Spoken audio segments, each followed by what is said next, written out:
Hello my dear friend, welcome to education point online. So friend, कैसे हैं आप लोग? गए हो बहुत अच्छे होंगे। सो मेरे प्यारे बच्चों, आज हम लोग बात करने वाले हैं last moment tips for basic civil engineering and engineering mechanics. भाई साहब, बहुत प्यारा सा पेपर है और आप इसमें अच्छा स्कोर कर सकते हो बच्चों।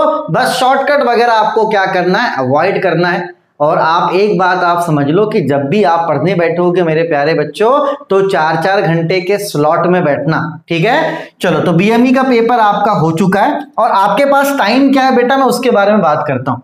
देखो, 28 का इवनिंग आपके पास है, बोलोगे यस सर, ठीक। 29 आपके पास पूरा है, ठीक।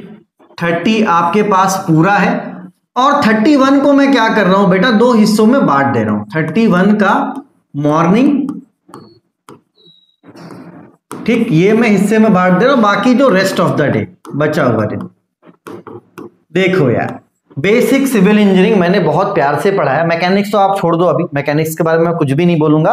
अगर आपने मैकेनिक्स पढ़ा है तो भाई अच्छी बात है, आप उसको अच्छे से रिवीजन कर लेना। लेकिन अगर अभी तक आपने कुछ भी नहीं पढ़ा है, ठीक है, तो भाई आपको करना क्या है। देखो, बेसिक सिविल इंजीनियरिंग मैंने पूरा पढ़ा है यूट्यूब पे।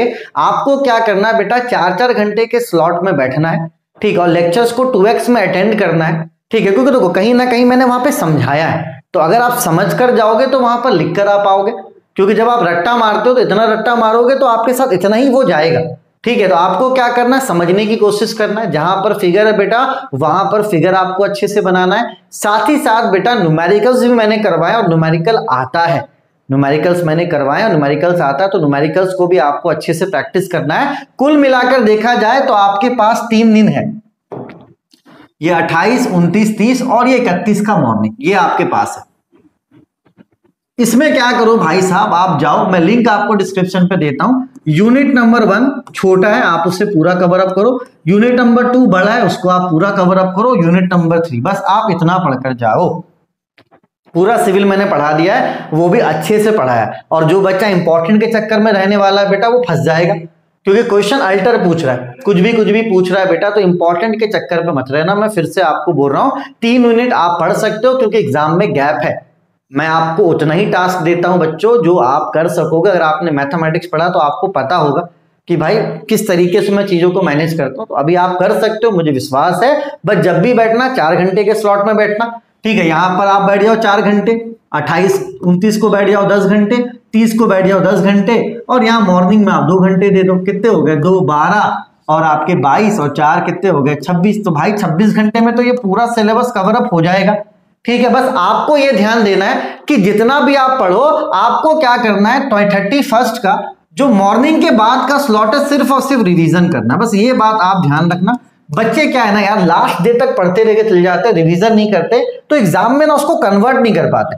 जो आपने गेन करा ये 3 दिनों में, ये जो आपका 3 दिन है, इसमें जो भी आपने पढ़ा है, इसको तो भाई अपन को कन्वर्ट करना है ना। इसको हमें कन्वर्ट करना है मार्क्स में। और मार्क्स में कन्वर्ट कब होगा बेटा, मार्क्स में ये तभी कन्वर्ट होगा जब आप प्रॉपर रिवीजन करोगे।